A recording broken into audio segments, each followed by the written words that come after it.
What's going on there, YouTube? Welcome back to another comic book video. Okay, so we're going to continue our coverage over the X-Men, but now it's time for us to jump back over to Uncanny X-Men. Now remember, when it came to the early 1990s, X-Men got really popular. I am talking about the idea of having 5 different X-Men teams. You had X-Factor, Excalibur, X-Force, and you had 2 different X-Men teams. And the reason why, because the original X-Factor team had rejoined the X-Men and gave Charles Xavier 14 different members on his team to actually use. And he said, you know what? Let me go ahead and put y'all in 2 different teams, gold team and blue team. So if you were reading just X-Men, you were following the blue team that was being led by Cyclops. But if you were reading Uncanny X-Men, well, you're reading about Storm's team, the gold team. And so today's video is all about her team, but also beginning the process of removing a certain character who has been with the X-Men and helping them out. And I am talking about Forge.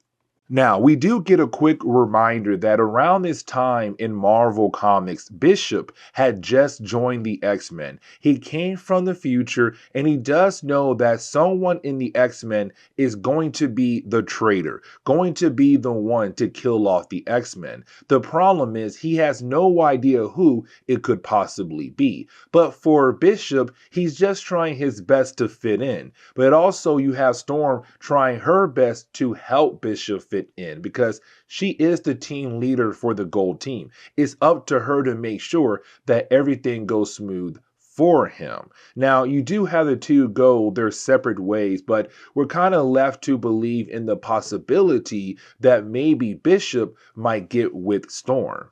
And that is actually a problem, because around this time, Marvel Comics, Forge was dating Storm. Now, the problem was these 2 characters weren't really able to spend time with one another, because once you have the 2 characters being able to reunite with one another, well, things have been popping off left and right for the X-Men, so that they're really unable to actually spend time with one another. And so we see Forge in the hangar trying to fix the Blackbird. But while doing that, he is confronted by Bobby Drake. Now, Bobby has a big date tonight with Opal, his girlfriend. Really, it's him and Opal meeting his parents. It's her meeting his parents for the first time ever. And he needs Forge help to tie his tie. But Forge really can't tie a tie, but also Forge wants to be left alone, because this man, he wants to be with Storm. He wants to spend time with her, but like I said, unfortunately, being an X-Men, they're not really able to spend time with one another. Now, we do get a couple of pages where we are able to see Charles Xavier hanging out with Jean Grey. And really, these 2 pages kind of give the idea that we're seeing Jean Grey being like the daughter he never had. Because you have Charles kind of wondering, is Jean Grey okay with her life? Because when she was young with the rest of the first class X-Men, they were young, going on different adventures, fighting against Magneto or other people from their past, and always just barely making it back home alive. And so for Charles, he's kind of wondering like, hey, Jean, are you mad at me from, taking your childhood away? And for Jean Grey, she tells him no, she's not mad at all. It really shows that Jean Grey really does like the idea of being a hero. She loves being out there trying to change the world the best she can. Now we jump over to the parents of Bobby Drake, Iceman. Now remember, these 2 people are meeting Bobby's girlfriend, Opal. Now, Bobby's father is flat out racist. Like, I'm going to say it right now, he's flat out racist. The first chapter, it kind of like gives small hints here and there, like, okay, maybe he could be racist, but by the second chapter of this story arc, it comes out clear as day. But while you have the parents leaving, they don't realize that they're being watched by somebody else. And really, that person gets caught by a police officer who was nearby. And we do learn the person that was actually watching Bobby Drake's parents is a character known as Hero. Now, Hero first appeared back in X Factor issue number 63. And really, that was when we had the original X Factor team before they had rejoined the X-Men. Now, if Hero's here, that means we're going to see the Cyburais appear as well. And this is a group of characters that we had talked about a while back in our X Factor videos. You see, a while back in our coverage over the X-Men, really X Factor, there was a story arc where we had learned that Opal, the girlfriend of Iceman, is actually the daughter to a crime lord back in Japan known as Tatsuo. Now, here's the catch. Opal was adopted. She had no idea who her biological parents were, but her father found out where she was at and sent the Cyburais to go get her and bring her back to him. Now, the Cyburais are basically men who were turned to cyborgs, but trained in the way of a samurai somewhat. But either way, they work for her father. Now, in that video, Iceman was able to go to Japan with Jean Grey and actually save her. Now, Hero kind of realized that Opal's father is a horrible man, and so he had actually switched sides to help Iceman free her and make sure she got away without being still held as a hostage by her father. And so with him being back here, it's kind of confusing because we were left to believe that him and Bobby were on good terms, but now it seems like no, they're not. He came back here, well, to possibly get Opal once again. And speaking of Bobby, when we jump back over to him, we see him still getting ready for the big dinner. But luckily for him, Archangel was able to tie his tie to help him get ready for the big dinner. Now, while you have Bobby leaving, you have Archangel begin to kind of think about his past. Because remember, when it came to Archangel, he was not a blue-skinned person. He was your Caucasian man with, beautiful wings. And he was able to hide those wings and still go out with all the women that he had a crush on. But thanks to Apocalypse, one, his wings are no longer beautiful. And two, he's now a blue-skinned man. And so for him, he kind of missed the idea of being able to go out in public and spend time with someone he may care for. Now, while he is thinking that, that is when he is confronted, well, by his original self before he was changed by Apocalypse. And so we're kind of left to believe there's something big going on here, possibly somebody trying to attack Archangel. But we do learn that no, it is actually Mystique. And apparently, when it came to Wolverine comics, Wolverine asked Charles Xavier to allow Mystique to stay at the school to kind of help her out. And so Mystique is currently being held here at the school. And so she kind of realized that Archangel is going through something. And so she thought she could possibly help him, which honestly is the worst idea ever because it's Mystique. There's no way she can sit down with somebody and help them through a nice and quiet therapy session. She got problems of her own that she needs to go to therapy about. But either way, once you have Archangel kind of get over the idea of her trying to mess with him, he flies away. And the rest of the X-Men are then informed that Mystique will be here because of Wolverine. Now, this also leads into a small argument between, well, Bishop and Forge, because you have Bishop step in, try to tell Mystique what she did was completely wrong. Yes, she was trying to help Archangel out, but it was still wrong. And so you have Bishop giving her the riot act. Now, Forge steps in, tries to protect Mystique. And when he does, you have Bishop. Well, Bishop calls Forge an underling because to Bishop's mind, Forge is just a tech guy. Forge is not part of the main team, gold nor blue team, Cyclops team or Storm team.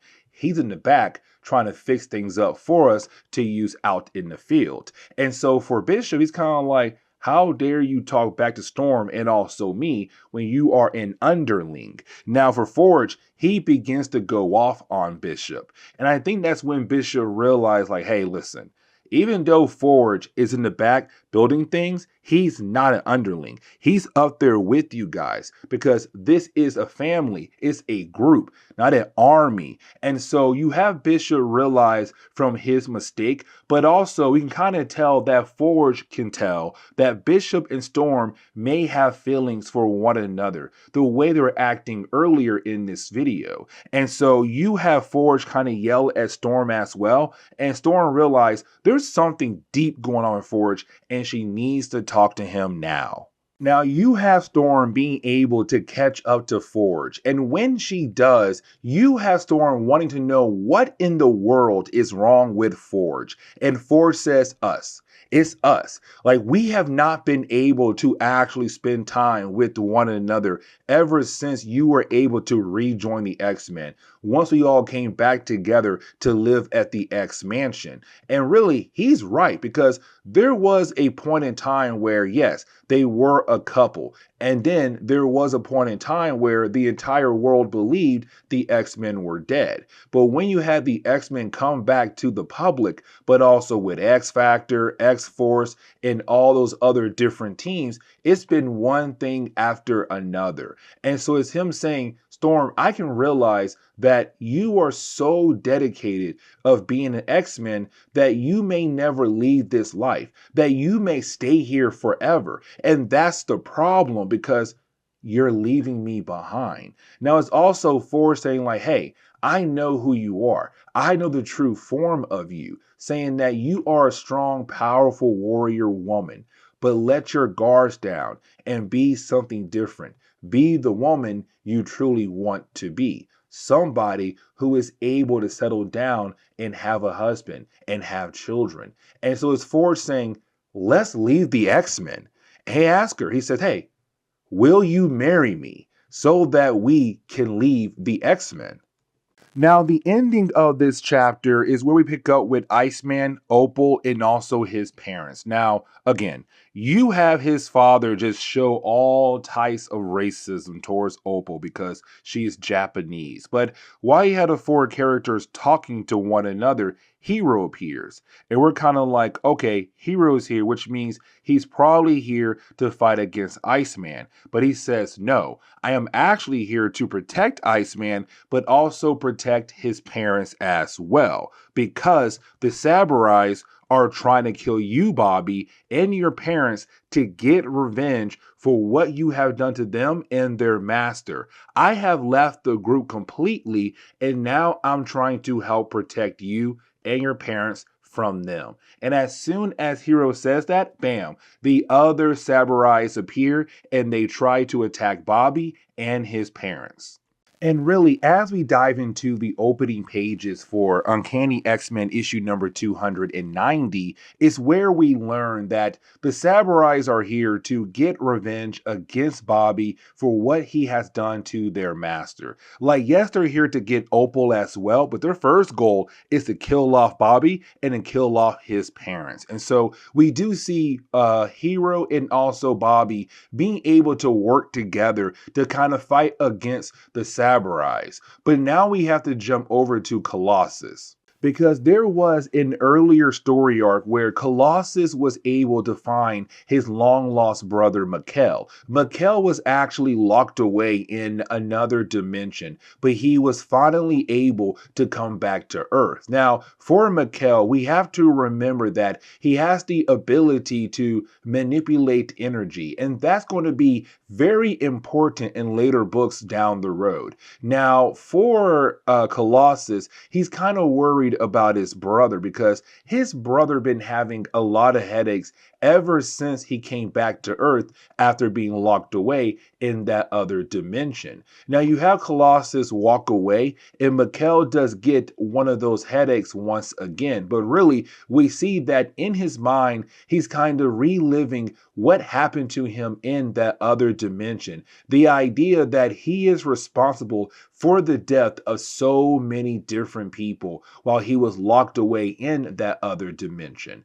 And so while he's having his headache, well, then a random pizza boy walks by him and he gets very upset. And it kind of shows Mikkel is not really the good man as Colossus thinks his brother is. There's some kind of dark side coming out of him. Either way, you have Mikhail use his energy powers to kind of turn the young boy into a tree, technically killing him off.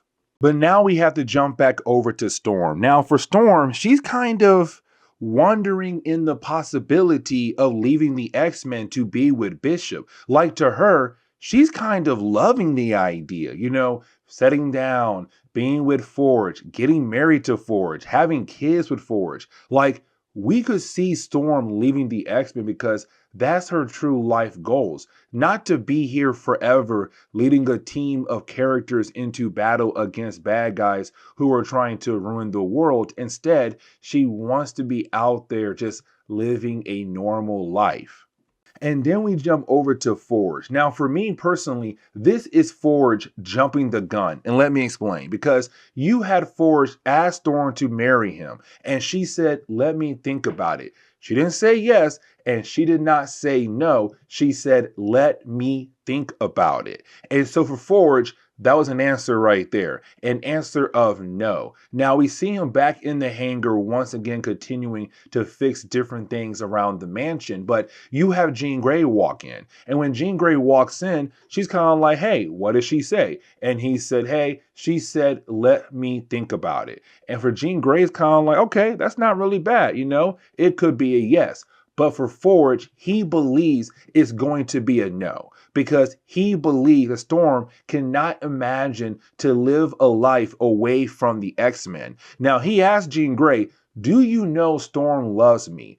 Do you know, because you are a psychic, Jean Grey, you are able to read people's emotions. And so you have Jean Grey trying her best to kind of hide the fact that she kind of knows how Storm truly feels. And you have Jean Grey say at first, like, no, she loves you. The way I see how she acts towards you, it tells me she loves you. But it's Forge kind of saying, the way you are acting, the way you're kind of hiding information from me, I can tell that Storm loves me, but not love me enough to leave the X-Men.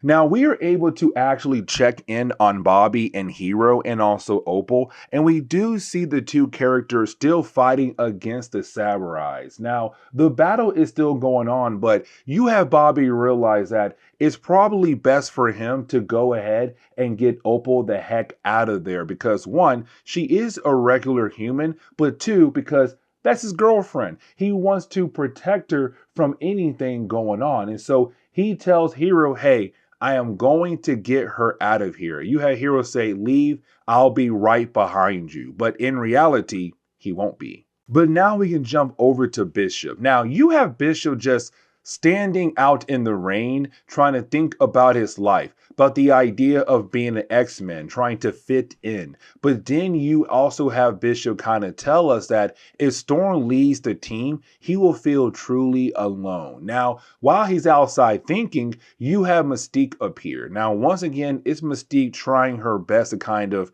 help people out, even though she's horrible at doing that. But either way, you didn't have the two characters kind of go back and forth about each other's failures in life. Like, for example, the idea that Mystique lost Destiny, her wife, the woman she loved. And for Bishop, he's kind of like, listen, you need help working through that right there. But for Mystique, she tried to tell Bishop, you also need help because you came back in time with a team and you lost your entire team and now you are the last man standing. And honestly, she's right. Now, while you have the two characters going back and forth, this is where we learn that Mystique's mind is slowly falling apart because over the years with her kind of being able to be almost anybody she wants to be is kind of messing with her mind. All those different personas are in her mind all at once. And so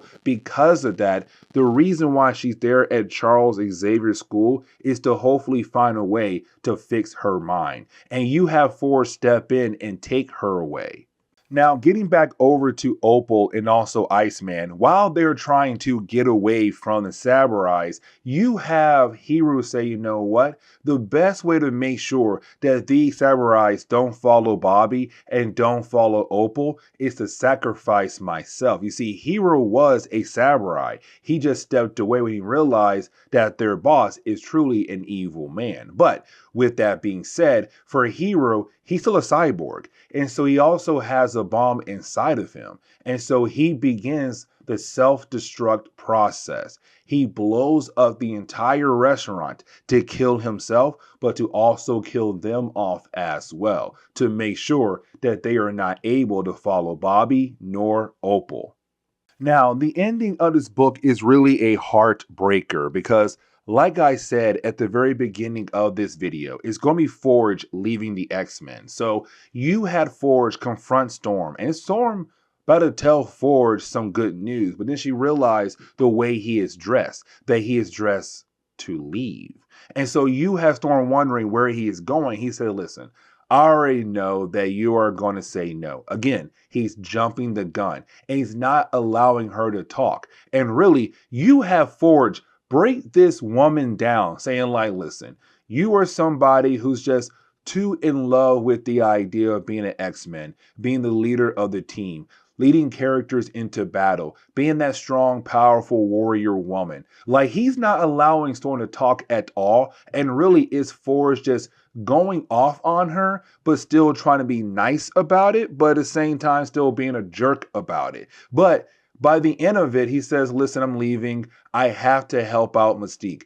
Destiny was right. Before she had died, she told me that Mystique and I were going to end up together. And I guess she was right. I have to help out Mystique because her mind is literally broken. And so after he says that, he walks away with Mystique and he goes wherever. But you didn't have Storm whisper that she was going to say yes. And so now she's crying outside the mansion and Bishop sees her. And it's kind of like, oh, is Bishop going to end up with Storm?